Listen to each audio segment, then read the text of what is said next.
বাংলাদেশের ঐতিহ্যবাহী জেলা ঝালকাঠি। জেলখানায় 3টা বছর থাকাকালীন ঝালকাঠির সাথে খুব পরিচিত, বেশি ইত্যাদির কারণে। আচ্ছা, বুঝতেছে? কারণ আমি ফাঁসির কন্ডেম ছেলেছিলাম।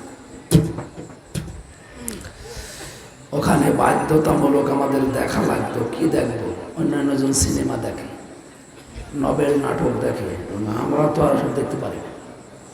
আমাদের দেখলে হয় ইউসুফ জুলিখা দেখে, না ওসমান দেখেন, না ইত্যাদি দেখেন। বিভিন্ন হুজুরের ওয়াজ শুনতাম, বিশেষ করে সাইদি সাহেবের।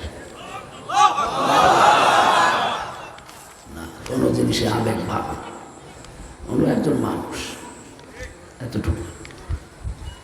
যার যে স্থান ওই জায়গায় রাখা দরকার। বঙ্গবন্ধুর ঐতিহাসিক ভাষণ শুনতাম। ওনার যতগুলো জীবনী আছে সব ওই লাইব্রেরিতে আছে। কিছু তাফসির আছে, ফি জিলালিল কোরআন, তাফহিমুল কোরআন, ইবনে কাসির, আর বাকি যে বইগুলো আছে অধিকাংশ আমার পড়াশোনা আর আছে সব বঙ্গবন্ধুর জীবনী।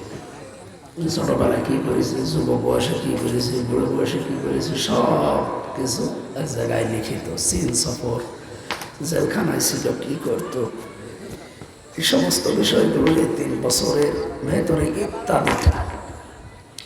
বাংলাদেশের 64 জেলার প্রায় 50টা জেলায় তো ইত্যাদি হয়েছে। ইত্যাদি একটা অনুষ্ঠান আছে না, এই ঝালকাঠিতে হয়েছিল। আজকে মালানা আসার সময় গাব খান সেতু দেখাচ্ছিল।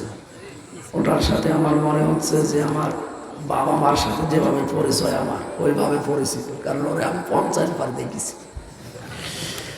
আর শওকত সাহেব ওইটা ওইভাবে দেখাতো যে বাংলাদেশের ভেতরে একটা উঁচু সেতু, এখান থেকে কি ব্যবসা বাণিজ্যের যে সমস্ত নিয়ম নীতিগুলো আমরা